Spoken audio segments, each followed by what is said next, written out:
ఎడతెరిపి లేని వర్షాలకు చెన్నై నీటిలోనే నానుతోంది. ఇప్పటికీ జనం వరద ముంపుతో ప్రజలు ఇబ్బందులు పడుతున్నారు. జలమయమైన రహదారులపైకి రావాలంటే భయపడిపోతున్నారు. కార్యాలయాలకు వెళ్లేందుకు యాతన పడుతున్నారు. మురుగు కాలువ వ్యవస్థ సరిగా లేని కారణంగానే నీరు ఇళ్లల్లోకి వస్తోందని మండిపడుతున్నారు. ఇప్పటికీ కొన్ని ప్రాంతాల్లో మోకాళ్ల లోతులో నీరు నిలిచిపోయి ఉంది.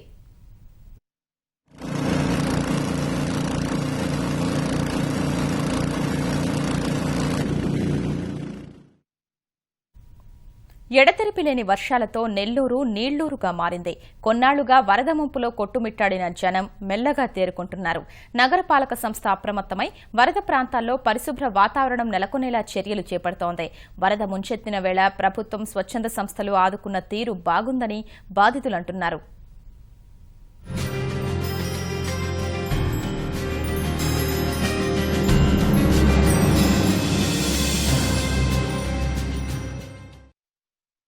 రెండు వారాల పాటు భారీ వర్షాలు, వరదలతో అల్లాడిన నెల్లూరు జిల్లా ప్రజలు ఇప్పుడిప్పుడే కోలుకుంటున్నారు. పునరావాస కేంద్రాల నుంచి తిరిగొచ్చి ఇళ్ల వద్ద బురదను తొలగిస్తున్నారు.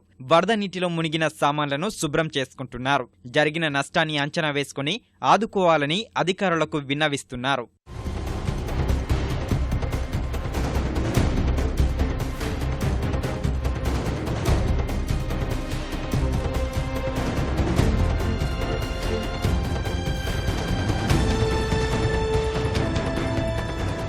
వరద సమయంలో మంత్రులు, అధికారులు ప్రజలను అప్రమత్తం చేసి ప్రాణ నష్టం తగ్గేలా చేశారు. కొంత ఆస్తి నష్టం జరిగినా ముఖ్యమంత్రి నెల్లూరులో విస్తృతంగా పర్యటించి వరదకు కారణమైన కాల్వ గట్లపై ఆక్రమణలను యుద్ధ ప్రాతిపదికన తొలగించే కార్యక్రమం చేపట్టారని సంతోషం వ్యక్తం చేస్తున్నారు. అదేవిధంగా ప్రభుత్వ పనితీరు, స్వచ్ఛంద సంస్థల సేవలను కొనియాడుతున్నారు. పునరావాస కేంద్రాల్లో ఉండగానే నిత్యావసర వస్తువులు అందించారని చెబుతున్నారు.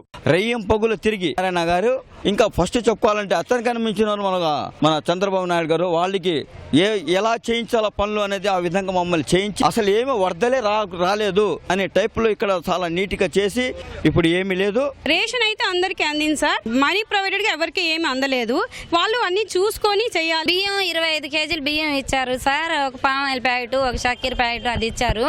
ముఖ్యంగా నారాయణ సారు వల్ల ఈరోజు మేము ఇక్కడ ఈ విధంగా ఉన్నాం. ఎప్పుడంటే అప్పుడు వచ్చి వాళ్ళు వాటర్ ప్యాకెట్లు, అన్నాలు, పొట్లాలు ఇస్తున్నారు. వాళ్ళు వచ్చి అధికారులు బాగా చేస్తున్నారు. 3 రోజులు నీళ్ళలోనే ఉన్నాం. మేము బయటికి పోలేక మనకి తెచ్చి వేస్తూ ఉన్నారు వాళ్ళు. పాల ప్యాకెట్, అన్నాలు, భోజనాలు, టిఫిన్లు అవి జరుగుతూ ఉన్నింది. వరద తగ్గుముఖం పట్టగా ఆయా కాలనీల్లో అంటువ్యాధులు ప్రబలకుండా నగరపాలక సంస్థ చర్యలు తీసుకుంటోంది. రోడ్లపై ఉన్న బురదను ట్యాంకర్లతో నీళ్లు తెచ్చి పరిశుభ్రంగా కడుగుతున్నారు. పెద్ద ఎత్తున పారిశుధ్య సిబ్బంది రంగంలోకి దిగారు.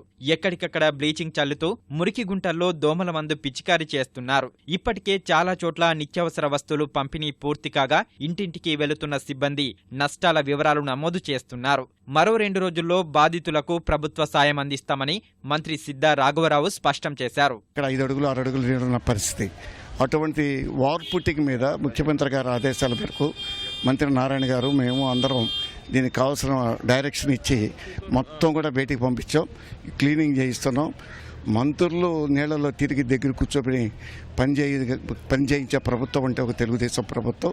ఒక విపత్తు వచ్చినప్పుడు ఏ విధంగా ఆదుకోవాలి, ఏ విధంగా ప్రజలను సహకరించాలి, ప్రజలను ఏ విధంగా ముందుకు తీసుకెళ్లారే దానికే ఇదే ఉదాహరణ. ఏదైతే కాలువలు 60 అడుగులు 80 అడుగులు ఉన్నాయో కొన్ని దగ్గరలో 3 అడుగులు 4 అడుగులు వచ్చేసాయి.